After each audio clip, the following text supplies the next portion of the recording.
안녕하세요. 동행쌤입니다. 오늘은 언제든지 부부에게 외도와 이혼이 발생할 수 있다는 내용을 준비했는데요. 영상 보시기에 앞서 구독과 좋아요 부탁드립니다. 고맙습니다. 많은 남녀들이 결혼을 하면서 가지는 환상이 있습니다. 대표적인 환상은 무엇일까요? 바로 결혼만 하면 행복이 찾아올 것이라는 환상이죠. 그러나 결혼만 한다고 해서 행복이 찾아오는 것은 아닙니다. 결혼 후 행복을 위해서 부부는 서로 노력해야 하죠. 그리고 행복을 이룰 수 있는 방법에 대한 지혜도 필요합니다. 그런데 이런 환상 말고 또 부부가 가지는 일종의 부부만의 가치관 또는 신념이 있는데요. 그것은 바로 결혼을 했다면 이혼할 수 없다라든지 결혼했다면 외도가 벌어지면 안 된다라는 명분이죠. 맞습니다. 이혼하기 위해서 결혼하는 부부가 있을까요? 저는 없다고 생각합니다. 그리고 결혼한 상태에서 외도를 한다고 하는 것은 매우 부적절한 선택이죠. 그런데 말이죠. 가끔 보면 많은 부부들이 이혼의 위기나 또는 외도의 위험성 앞에 서 있는 것을 많이 봅니다. 그리고 그런 분들이 부부 상담이나 이혼 상담이나 또는 외도 상담을 요청하는 경우도 있죠. 그럼 왜 이런 일들이 벌어질까? 한번 여러분 생각해 보신 적 있으세요?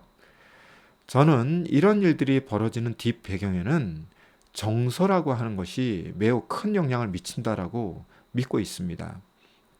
이것은 제가 부부 상담이나 이혼 상담이나 외도 상담을 하면서 깨달은 지혜인데요. 사실 정서라는 것이 눈에 잘 보이지 않죠. 정서라는 것은 보이는 것이 아니라 느끼는 거거든요. 아울러 정서라는 것이 좋아질 때도 그렇고 나빠질 때도 그렇고 한꺼번에 확 좋아지거나 한꺼번에 확 나빠지면 아, 좋아졌구나 또는 나빠졌구나 이런 것들을 금방 체감합니다만 이것이 야곱야곱 좋아지거나 야곱야곱 나빠질 경우에는 이게 좋아지는지 나빠지는지 잘 모르죠. 그래서 부부의 정서가 나빠지는 케이스를 제가 예를 들어보면 좀 더 이해가 쉬울 것 같습니다. 부부의 정서가 나빠질 경우에 다음과 같은 일들이 벌어질 수 있는데요. 첫째, 부부의 의사소통이나 감정소통이 원활하지 않고요. 둘째, 시월드, 처월드와의 관계 문제가 발생이 됩니다. 세 번째로는 자녀의 양육, 훈육, 교육에 있어서 부부가 갈등을 보이기도 하고 싸움과 다툼을 하기도 하죠. 네 번째로는 경제적인 무능 앞에서 결국은 상대방을 공격하거나 비난하거나 또는 이혼하자고 이렇게 말을 하는 경우도 잦아지게 됩니다. 다섯 번째는 성격 차이를 잘 극복하지 못하고요. 결국 상대방의 성격을 비난하거나 또는 상대방의 성격을 고치라고 일방적으로 요구하는 등 결국은 이제 갈등과 분쟁이 점점 늘어나는데요. 이럴 때 바로 부부간의 정서가 나빠지고 있다는 증표이죠. 그 다음 마지막으로는 가사 분담이라든지 가사 노동에 있어서 어떤 불균형이 발생될 때 당연히 욕구불만이 생기게 되고요. 이로 인해서 부부싸움이나 부부 다툼이 많아지는 이런 것들이 바로 부부의 정서가 나빠지는 거거든요. 그럼 실제로 부부의 삶 속에 이런 것이 없는 부부가 있느냐? 없는 부부는 한 부부도 없습니다. 모든 부부는 제가 앞에서 언급한 것 중에 뭐 한 가지의 저촉이 되든 뭐 다섯 가지의 저촉이 되든 다양한 문제를 가지고 살면서 그 속에서 서로 갈등과 분쟁과 싸움과 다툼을 하게 되죠. 그런 가운데 부부의 정서는 점점점 나빠지게 되는데요. 문제는 이렇게 나빠지고 있는 부부의 정서에 대해서 대수롭지 않게 생각하거나 간과한다는 겁니다. 왜 그러냐면 많은 부부들이 다른 부부도 다 이렇게 살겠지 뭐.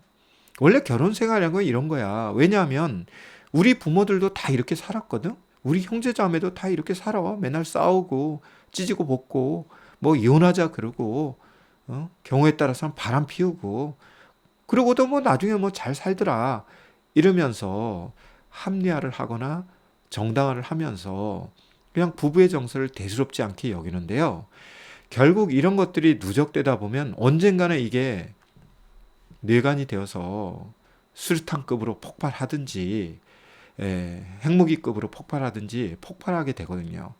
그렇게 됐을 때 발생되는 여러 가지 부부간의 사건 중에 두 가지가 바로 외도와 이혼입니다. 따라서 많은 부부들은 알아야 합니다. 결혼만 하면 이혼은 없고 외도가 없는 부부는 없거든요. 모든 부부는 외도와 이혼 앞에 자유롭지 못합니다. 깜빡 판단 실수하거나 또는 어떤 유혹이 다가왔을 때 자신의 관리라든지 자신의 경계선을 잘 지키지 못하면 외도에 쉽게 빠지기도 하고요.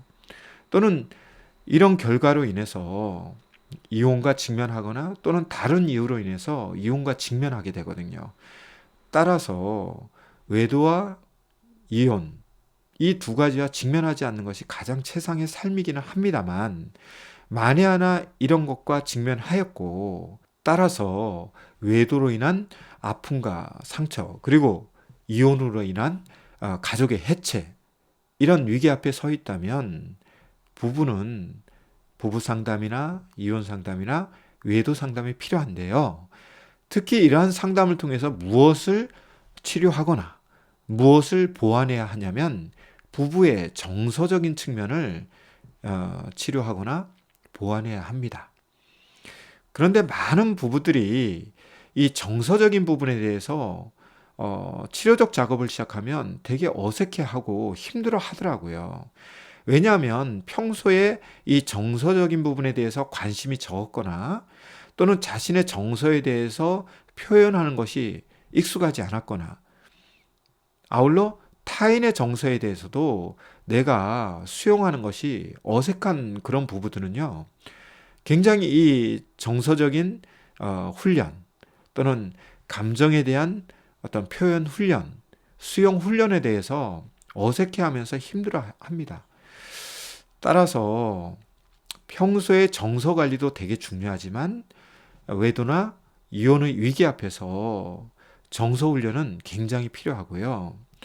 이런 것들이 갖춰져야만이 추가적인 외도라든지 또는 이혼의 위기를 극복할 수 있습니다. 아울러 이런 정서 훈련 역시 또는 정서 치료 역시 개인적으로 하기에는 조금 한계가 있습니다. 그래서 전문가의 도움을 받으시는 것이 그나마 효과적이라고 저는 말씀을 드리는데요. 혹 여러분의 부부가 지금 외도로 인한 상처와 아픔 속에 있으신가요?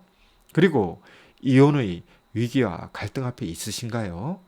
그렇다면 이 정서적인 훈련, 또 감정 표현과 수용에 대한 훈련을 위한 부부 상담, 이혼 상담, 그리고 외도 상담을 꼭 받으시라는 말씀을 드리면서 오늘 준비한 것은 여기까지인데요. 내용이 유익했다면 구독과 좋아요 다시금 부탁드립니다. 그럼 다음 시간에 더 좋은 내용으로 여러분들을 찾아뵙도록 하겠습니다. 시청해 주셔서 고맙습니다.